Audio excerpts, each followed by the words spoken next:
Did we get there for you? Yes, but I have one more question just to hone in on it a little bit more. With this particular person, since I come into alignment and then he comes right into my life, it leads me to believe that is... It leads you to believe that he's in alignment. It does. Yeah, it does. And that's why I love being around him.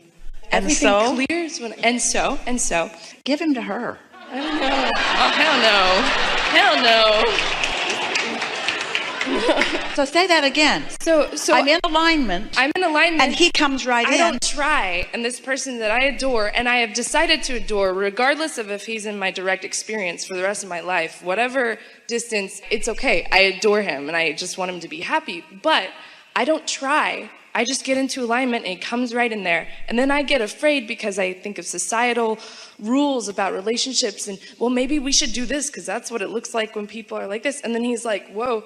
And then we have to lovingly go our separate ways. And so what my question is, I know there are thousands. We want to say this to you. Okay. You get to want what you want. You get in alignment, he comes, you want him to stay, you want him to commit, you want him to do whatever it is. And so you get to want what you want, but you can't contradict what you want by the condition making you not believe it. If you can continue to want what you want and not let the condition convince you that what you want isn't happening right now, then the thing that isn't happening can begin to happen. That was a really big statement. Did you hear it? Mm-hmm. You get to want what you want, but when the situation that's happening keeps you from believing what you want, then that's what goes wrong with it. I don't want to press it because I respect what he wants as well. And I've also heard you say, don't pull someone else into the vortex. Don't work too hard to pull someone else in with you. You know, if they want something else, let them. But I do want him. You're just going to really like this so much. Okay.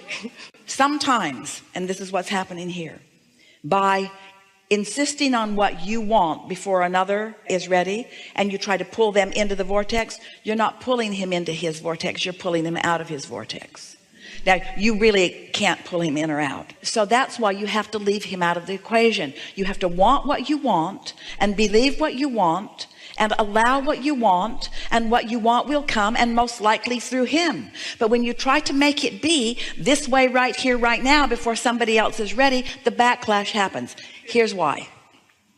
Imagine, since everything is vibrational, and the easiest way for you to understand vibrations in your world is to think about sound or electricity. That's a really good way. So think about electricity and think about an open circuit, and think about you being tuned in, tapped in, turned on.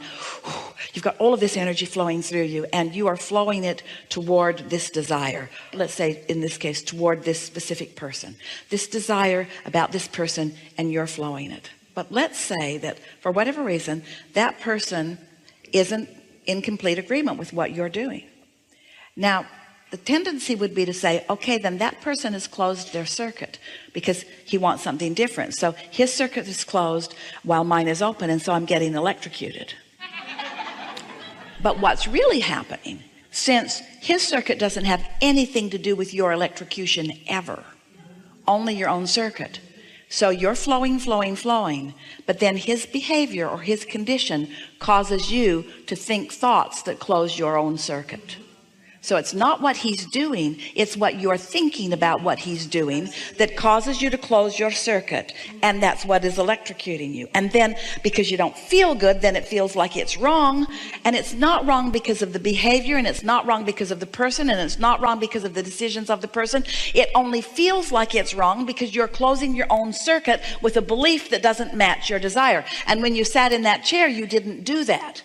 You started to close your circuit. I'm not going to get called on. I was aching to be called. You started to do that, but then you came to your senses and you didn't do it. You decided to leave your circuit open anyway.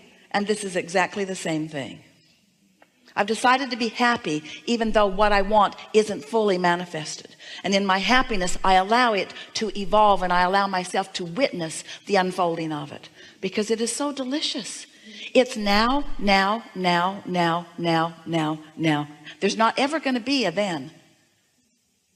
The future that you're looking for is never going to get here. It's never going to get here, because when it gets here, it's going to be another now. And so if you practice in your now having an open circuit, then open, open, open, open, open, open, feeling good, feeling good, feeling good, feeling good, feeling good.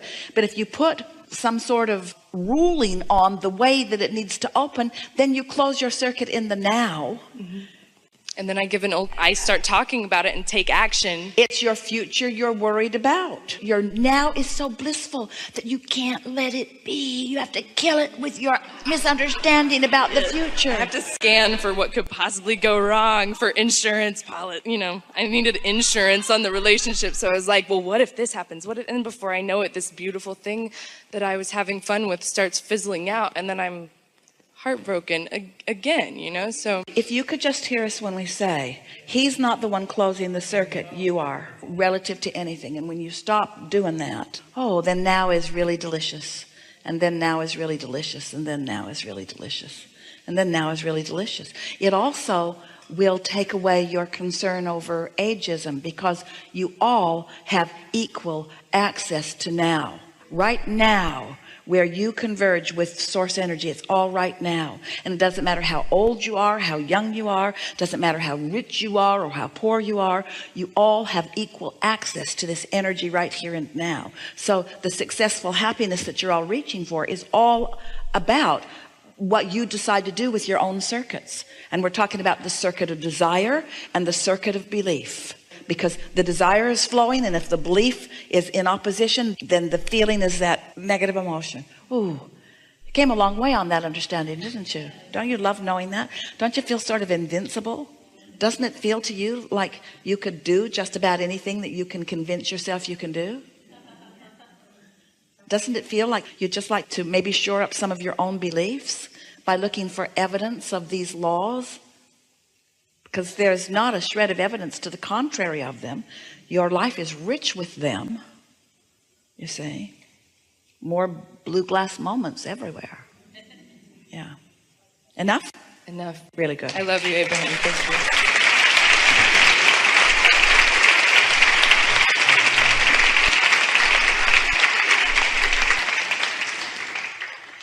We're just going to talk for a little bit because we have very little time before segment. And so let's recap some of the power that we just discovered together.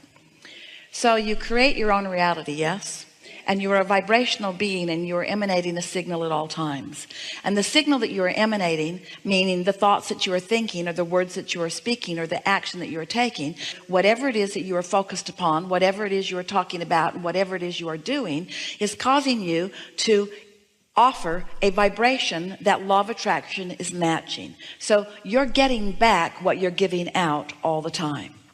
To be consciously aware of what it is you're giving out is such a helpful thing, but not in relationship to what somebody else wants you to give out, in relationship to what is in your vortex.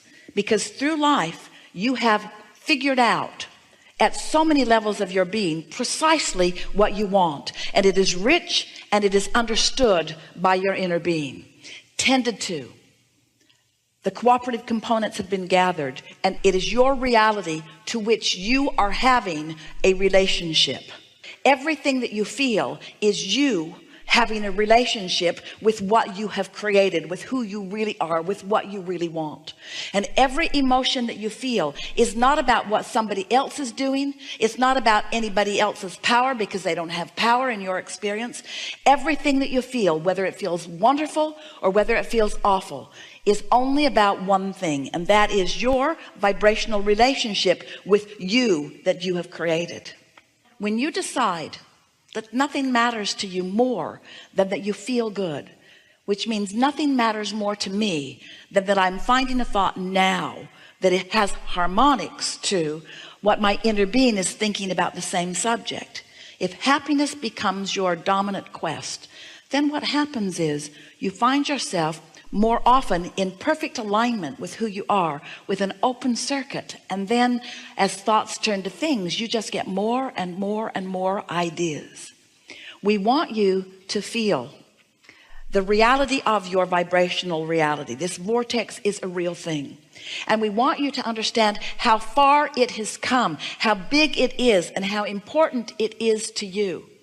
And we want you to know that since it is big and since it is real and since it is offering a vibration, it's offering a vibrational signal that is calling you, that if you are caring about how you feel, you're being called to the wholeness of who you are. And when you are in that receptive mode and that vibration turns to a thought in your mind that feels like a desire that you can speak out loud, I want this, that decisive, I know what I want a relationship and I want it soon. I want a relationship. I want more money. I want to live in that house. I want to go on this vacation. I want this conversation with this person. In other words, once you say I want it and you mean it like that, what's happened is you have experienced this process that we're talking about, and the thoughts of your vortex are beginning to turn to the things of your life. And if you will accept that as those ideas come, they are evidence, they are proof of the inevitable positive outcome that you are looking for, then you can start relaxing and enjoying the unfolding of it. But if you're still looking for the condition to guide it or to soothe you, then as soon as you look for something that hasn't come into full fruition yet, then you shut it all down and you stop the momentum, and it's kind of like starting over at square one again. Did you get that? This is a really good time for a segment of refreshment.